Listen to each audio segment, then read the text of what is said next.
I'm excited to be joined with Lucy Alexander. She's the Director of Agentic Prospecting at HubSpot. Welcome, Lucy. I'm so happy to be here. Thanks for having me. So, I want to jump in. You've been at HubSpot for a while, but you just took this new role, Director of Agentic Prospecting. This role didn't exist at the beginning of 2026 even, right? No, yeah, definitely a new role and definitely a very AI era job title. So help me understand why, how HubSpot's thinking about this role. Yeah, so I view my mission as using agents to make our sales reps more productive, specifically in terms of creating pipeline for them to close. So whether that looks like creating tools for them to use to accelerate their pipeline generation, or creating agents that also create pipeline for them without their intervention. Our North Star is pipeline per rep. So we are tied directly to the business outcome, but my role is more of a technical role on figuring out how do we build the tools to get us to that target. So the pipeline per rep probably was a general goal already. It's just the new title's helping you think differently about how you get there. Is that right? Yeah, I mean, we're looking at additional metrics like, do we get there efficiently? Do we reduce the number of touches from a rep that it takes to generate pipeline? And can we point them toward higher value deals, things like that as well? This is an awesome segue. So now with all these things in mind, walk me through how you're optimizing for pipeline, or give me an example of a lever that you're pulling that you've seen a tremendous impact from, or planning on seeing it. Yeah, the first place that we started was in a place where we didn't need rep intervention at all. So my background is originally in kind of the customer space at HubSpot, but 2 years ago, I took over a prospect email team, and we saw a huge opportunity to use generative AI to create completely personalized emails to work our inbound demand. And so we already had a program that would send out an email, for example, on behalf of a sales rep if they viewed a pricing page, for instance, and offered the chance to book a meeting with that rep. We had strong conversion rates and were generating a lot of pipeline and meetings from those emails already. But by bringing AI in and iterating a lot, often 5 to 10 iterations before we reached impact, we were able to get it to anywhere from 50 to 200% improvements in the meeting conversion rate of those emails. So at this point, the team is generating hundreds of thousands of dollars in pipeline from those emails that all are one-to-one personalized for the prospect. So better experience than getting kind of a random template, and better business outcomes as well. So we started there, no rep intervention required. We were doing it on their behalf.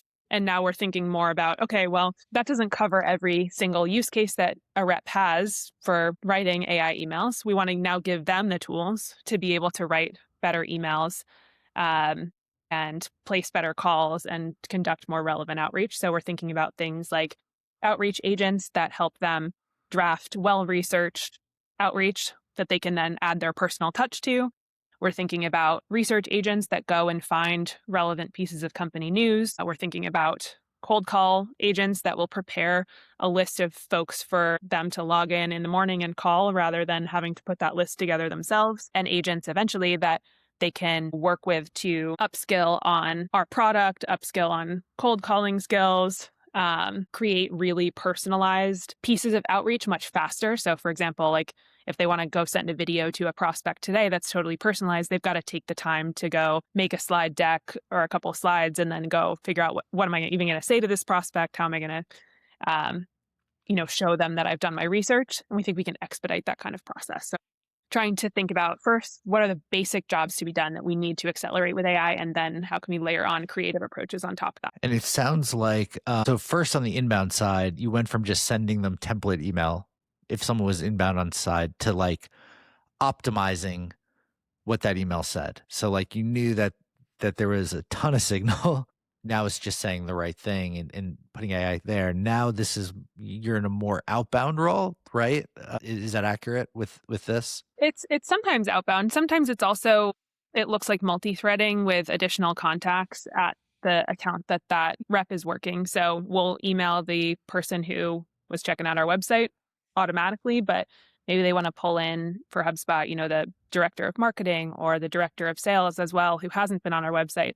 and they need to put together a really strong, compelling message to earn that person's time as well. So if I understand this correctly, your old responsibilities you still have from like an inbound optimization, but now you're layering in other things so that you could see those signals as well as more, see how that impacts, go for a higher, even higher conversion rate. The thought process is, can we convert even more of those inbounds by multi-threading all this other things? And that's pretty logical. And then layer in, when you're doing outbound at HubSpot, is there a cold element to it, or is it mostly warm? And are you getting other signals that might not be like what you were previously working on, like expanding those to make it more impactful? Totally. Yeah. I think of it as broadly first and third party signals. So you have folks who are showing intent to purchase by coming to your website or going inbound.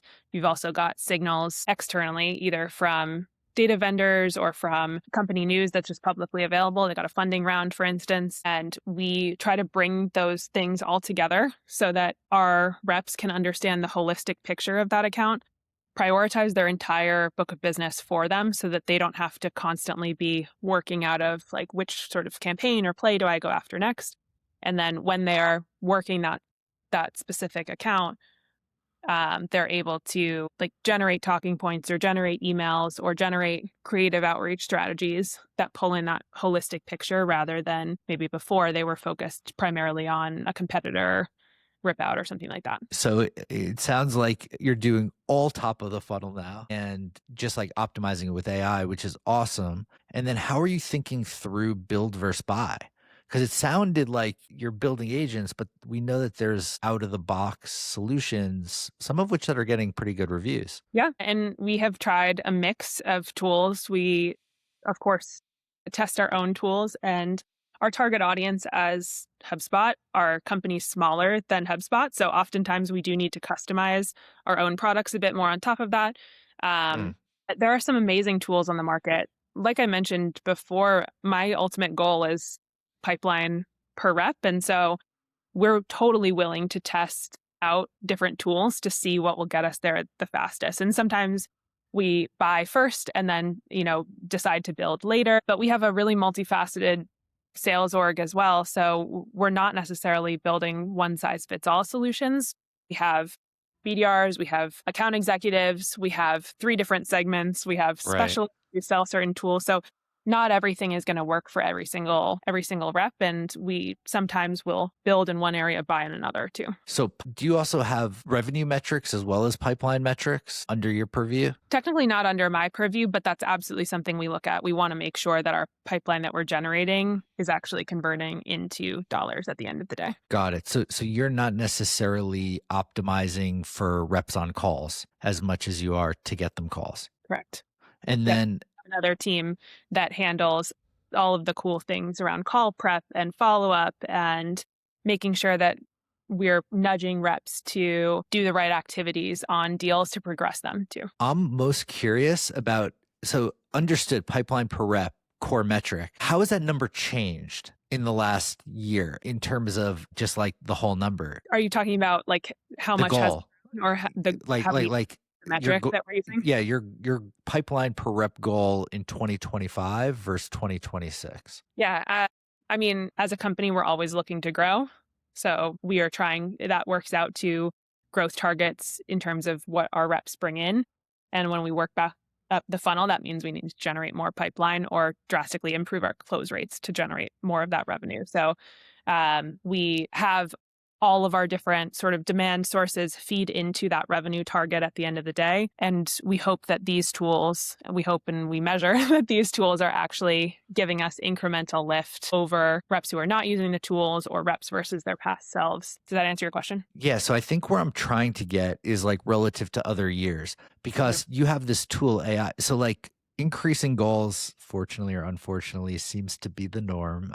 We have bigger expectations, especially as a public company, to, do what's right by your stakeholders in addition to the company and grow that way. But AI, an inflection point, right? Like where we could do more with less and as a whole, like theoretically. Have you seen a greater percentage increase in the year over year goal attainment from like 2025 to 2026 or 24, 25 versus like 5 years ago? Or is it, I'm just trying to see like if you have a forcing function with like higher goals that you haven't had in the past, just from that you could cure with better old school enablement, so to speak, theoretically, like that pushes you to optimize even more. Yeah, it's interesting you bring that up. I think we're having a conversation about it, about what incentivizes people to like really think 10x rather than just in the incremental, right? We're such a large company.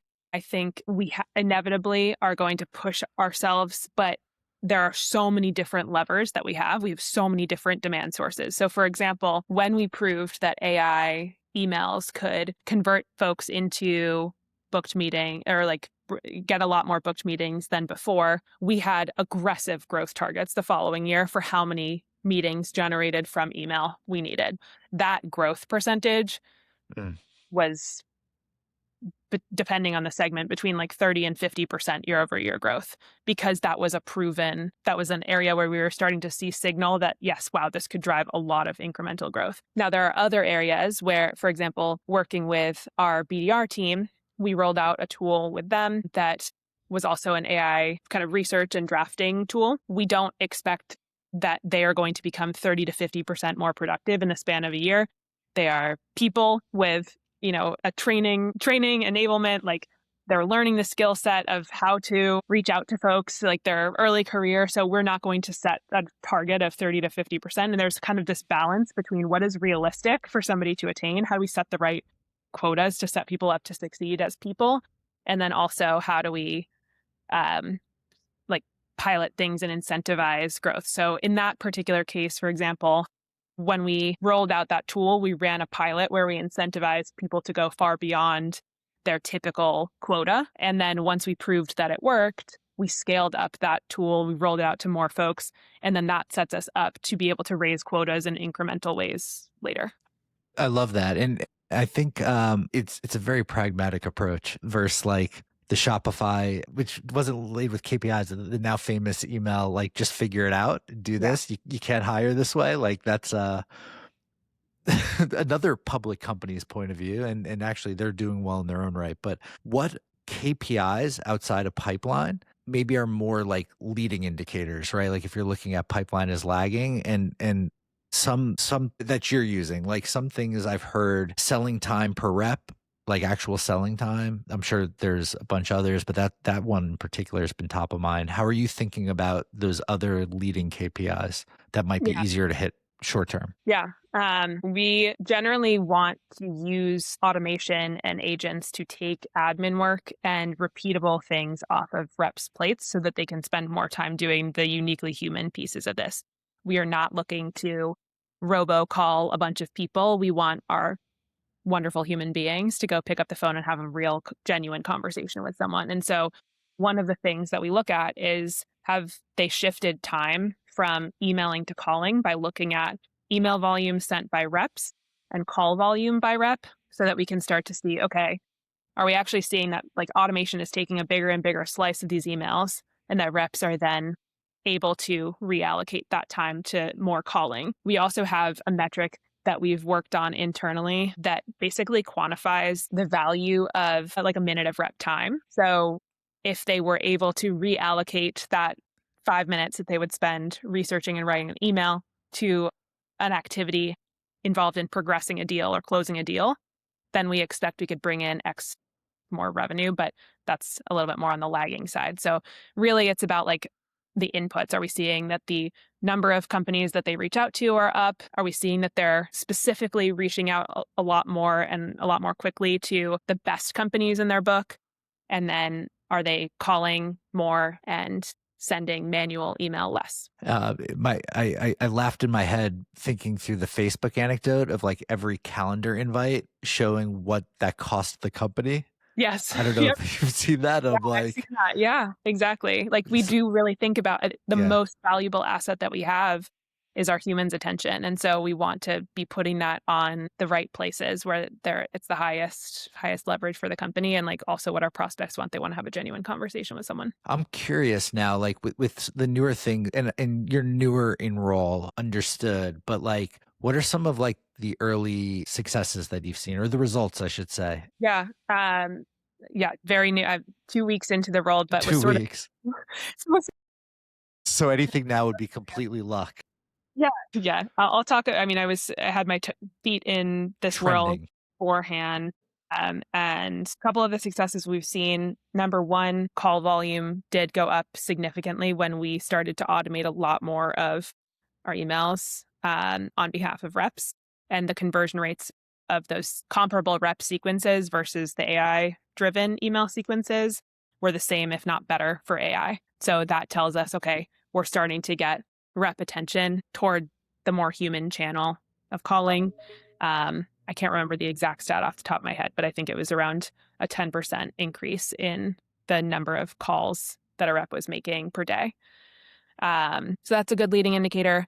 The other thing that we've seen is the value of prioritization. So we're using agents to go comb through and review accounts before we tell a rep, like, this is the most important one for you to go after.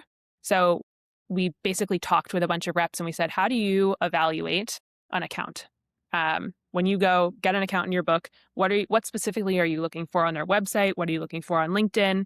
All of these elements that we hadn't really been able to pull at scale. We replicated that with our own like in-house scrapers and third-party tools as well. And then now we're able to surface a really good list. So we were actually able to get it to the top 30% of accounts in a rep's book generate 95% of their revenue, which was a really good signal for us that we had actually found if you just focus on these top 30% of accounts rather than spraying and praying with everyone, then you're going to drive much better revenue outcomes. That's incredible. Thank you so much for peeling back the kimono a bit and showing us what's up at a powerhouse. Yeah, happy to. Of And thank you for your time, Lucy. This has been incredible. course. Thanks so much, Jared.